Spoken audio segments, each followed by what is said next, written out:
Selamat berjumpa lagi wahai para pembelajar dengan saya Agus Eko Madyo. Kali ini saya akan menemani Anda dalam belajar arsitektur kota.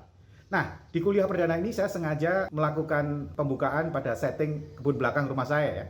Ya, meskipun kecil tapi ini bisa disebut sebagai kontribusi desain arsitektur terhadap arsitektur kota gitu ya. Saya mengawali kuliah ini dengan satu fenomena yang populer beberapa waktu yang lalu sebelum pandemi, yaitu belusukan. Gambar di samping kanan adalah memperlihatkan beberapa pemimpin kita ingin menyapa rakyat, ingin mendengar dan merasakan apa yang dirasakan oleh masyarakat kebanyakan dalam lingkungan sehari-hari. Dan kegiatan ini ada di dalam sebuah setting. Anda lihat di situ ada bangunan, ada jalan, ada tumbuhan, ada dinding, ada gerbang, dan elemen-elemen fisik inilah yang membentuk arsitektur kota. Ya, saya sendiri juga senang belusukan ke sebuah elemen arsitektur kota yang bernama pasar rakyat. Nah, di dalam pasar ini banyak aktivitas jual beli, tapi juga ada interaksi sosial, ada keunikan dari masing-masing daerah, masing-masing lokus tertentu di dalam pasar itu yang membuat pasar ini punya khas. Karena pasar menjadi rumah ekonomi dan rumah budaya. Setiap sudut pasar punya keunikan sendiri dan itu baru bisa kita dapatkan kalau kita dekat. Belusukan menjadi satu sarana yang sederhana namun efektif untuk memulai belajar tentang arsitektur kota. Nah, belusukan juga bisa dilakukan secara serius ya, dan tidak perlu menjadi beken, tidak perlu menjadi pemimpin untuk belusukan. Namun kegiatannya menjadi beken karena dikasih nama sebagai urban walkers. Ini dilakukan oleh para dosen kita gitu ya, ketika ngabuburit bulan puasa jalan-jalan, masuk-masuk kampung, ngajak teman-temannya gitu ya, berhore-hore gitu. Nah, di sini kota menjadi suatu tempat yang bermakna gitu ya, memberikan pengalaman menarik sendirian maupun bareng-bareng ya, dan apa ya, elemen-elemen fisiknya itu jalan, jembatan, dan pengalaman-pengalaman yang menarik itu bisa membuat banyak cerita. Cerita sendiri-sendiri, cerita bersama yang membuat kita mengasihkan. Sekali lagi bahwa jalan-jalan itu menjadi cara yang efektif ketika kita belajar tentang arsitektur kota. Bahkan ada yang lebih serius ya. Ini beberapa mahasiswa kalau saya lihat pekerjaan dari tugas-tugas dari salah satu universitas di negara tetangga gitu, mereka belusuan, mereka jalan-jalan, mereka mengamati dengan serius elemen-elemen apa yang ada dalam sebuah kota. Ada ceritanya, ada narasinya, dan mereka tuangkan secara artistik lewat sebuah sketsa. Jadi di sini kita melatih apa ya, kepekaan indrawi ya, dengan mengalami sendiri ruang-ruang kota yang tersaji ketika kita jalan-jalan di situ. Nah, kalau ini adalah postingan di satu media sosial dari berbagai dosen arsitektur yang ada di Indonesia ya. Lihat sketsanya, luar biasa. Dan mereka bukan hanya membuat sketsa, mereka juga membuat cerita, mengajak orang lain bersketsa gitu ya. Jadi kata kuncinya adalah kepekaan.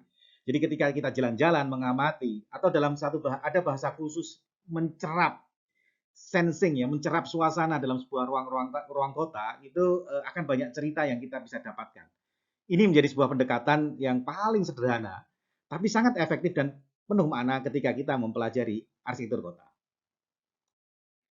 Kalau saya sendiri tidak terlalu suka sketsa, tapi senang bercerita. Jadi ini adalah sering berbagai cerita saya ketika jalan-jalan mengamati ruang-ruang kota, bercerita. Ini jalan-jalan saya di Monas ya, berjalan cukup jauh, hampir 800 meter dari penghentian busway di depan Museum Gedung Gajah sampai Stasiun Gambir.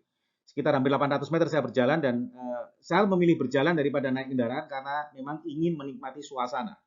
Ingin melihat jalur pejalan kaki yang begitu lebar, lalu ada gedung-gedung yang ada di samping kiri kanan, kita bisa melihat lebih detail, lebih sehat tentunya. Dan kalau Anda amati di beberapa media massa, banyak cerita-cerita, feature-feature yang menyajikan karakter atau keunikan arsitektur kota di berbagai negara. Jadi lewat media massa kita tidak perlu jalan-jalan ke luar negeri, ya, apalagi pada masa pandemi gitu, tapi kita bisa berjalan-jalan secara tidak langsung dengan berbagai media ya. Salah satunya media massa, karena ada cerita, dan di sini ada aspek jurnalistik yang memilih mana yang bagus dan mana yang kurang bagus untuk disajikan ke pembacanya, yaitu kita. Sebelah kiri adalah sebuah elemen arsitektur kota di Vienna, dan yang sebelah kanan adalah La Rambla di Barcelona.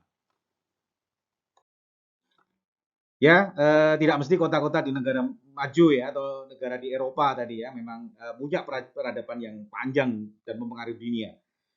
di negara yang tidak jauh dari kita, di Cina, dan suatu kota kecil ya, namanya Lijiang juga menampilkan banyak keunikan. Di sini kita belajar bahwa berjalan-jalan melintasi daerah-daerah yang barangkali tidak terlalu terkenal juga bisa menghasilkan keindahan-keindahan khas. Dan di mata kuliah arsitektur kota ini bisa jadi sesuatu yang bernilai akademis. Oke, di antara Anda siapa yang aktif di Instagram? Nah, ini ada beberapa dosen kalian juga yang aktif di Instagram ya. Ini ada Pak Dibya yang sedang bersemedi di Taj Mahal, kemudian ada Bu Sri Suryani yang sedang merenung di Barcelona di Rambla. Artinya elemen arsitektur kota itu menjadi inspirasi untuk kita terlihat sesuatu ya, something di Instagram. Kalau buat saya cukup di kampung halaman saya di Semarang, ini adalah suatu skin ya, di Pecinan, di Gang Baru gitu, ada kelenteng dan ada becak. Ya pesannya adalah dimanapun kita berada, kalau kita bisa melatih kepekaan kita, dan kita punya skill untuk memotretnya dengan baik ya, atau menceritakan dengan baik, itu bisa menjadi sebuah cerita yang bukan hanya bisa kita nikmati, tapi juga bisa disajikan ke orang lain. Oke, kali ini kita ngomongin tentang Instagram ya. Jadi siapkan Instagram Anda gitu ya. Kemudian coba Anda buka-buka gambar-gambar favorit Anda ya. Gitu. Yang kira-kira nyambung lah, sebelum Anda masuk ke mata kuliah arsitektur kota, dalam bayangan Anda itu ketika Anda jalan-jalan tuh skin apa yang paling nyambung dengan arsitektur kota ya.